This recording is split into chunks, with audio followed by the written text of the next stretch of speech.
Hey, what's up guys? Today's video is going to be all about brain fog and what it is, how it impacts me and the things that I do to manage it. Just wanted to quickly mention something before I get on with this video. I'm going to be creating 2 new playlists on this channel. One for those who are currently going through diagnosis and one for those who have newly been diagnosed with a chronic illness. Keep your eyes out for those, and also make sure you're subscribed if you're not already and smash that thumbs up if you want to see more from me, and let's get cracking. So what is brain fog? The best way that I describe brain fog to other people is by likening it to The Sims. So you play in The Sims, you give them a task to do, they stop it for no reason. And you're just like, what the heck are you doing with yourself? I told you to do this thing, but you're not doing it. That's probably the closest way I would personally describe it. Your sim is kind of just stood there a bit confused, not really sure what the crack is going on, even though you told them to do something. So in my brain, when I'm having a brain fog moment, I've told myself I need to go do this thing, but then I get there and nothing happens. I'm just stood there like, what am I doing? I also have dropped a plate on the floor, kind of like The Sims, so maybe we're in a simulation.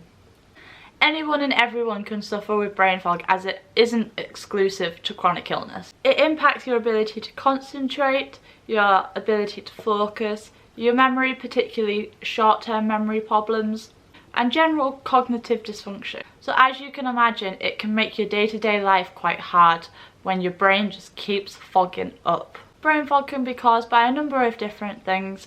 For example, stress, fatigue, hormonal changes, diet, vitamin deficiencies, dehydration, medication, underlying or undiagnosed chronic illness, and poor mental health.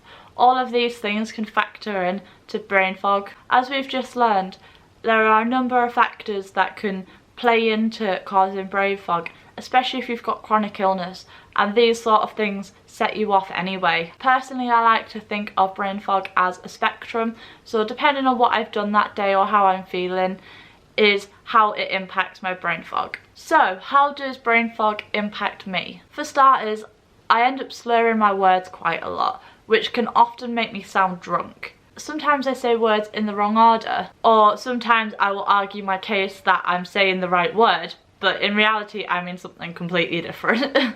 Sometimes I just forget words entirely, so I will be trying to say something and my brain just goes bloop, and it's gone. Losing my train of thought is quite a common one, especially when I'm trying to film videos or have a conversation with someone. I do it quite frequently on my YouTube channel, and I do it very frequently in person as well. But the difference is I can edit out my blank stares in my YouTube videos. I can't do that in person, so quite often I have to ask people what we were talking about because I just haven't got a clue. My brain fog was actually one of the reasons why it took me so long to come to YouTube. Yes, I can edit it out, but sometimes, oh my god, the worst time was when I had to edit out 20 minutes worth of me just being like, because I couldn't have a clue. The worst thing about that though is that I script these videos so that I've got something to refer to when my mind goes blank, and I still couldn't get my words out. I've tried to learn to embrace my brain fog here because it's part of my life, and I can't be talking about chronic illness and stuff when I erase that part of my life. So you probably start noticing it a bit more now that I've mentioned it. So there are a number of things that I've found that helps me with my brain fog. Brain fog? There we go. Brain fog, everybody. So there are a number of things that I have found that helps with my brain fog. One of the things that helps me the most is writing lists. I think I mentioned in my previous video that I like to write lists, but I'm going to mention it again because it applies here as well. Writing lists in the morning means that I can think about everything in my own time and in my own space about what needs to be done for that day. It means that I'm less likely to forget something.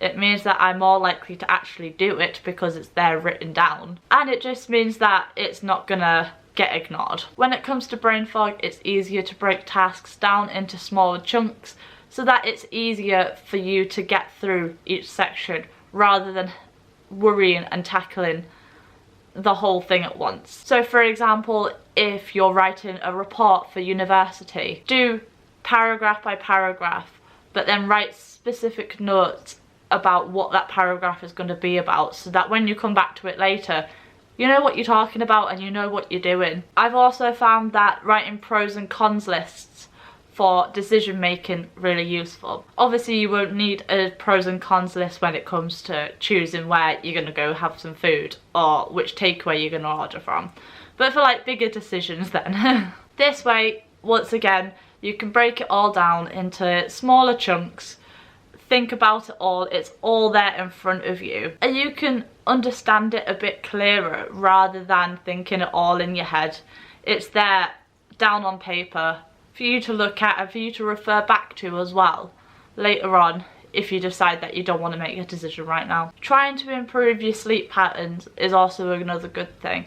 As we've already learned, fatigue actually enhances your brain fog. It makes it worse. So if you're getting better sleep, or as much sleep as you possibly can, you're less likely to have a foggy day. While sleeping properly isn't always possible with chronic illness, I find that using all these tips in conjunction with each other can help get you through the day, because sometimes I can just be sat there thinking, I haven't got a clue, don't know mate, sorry.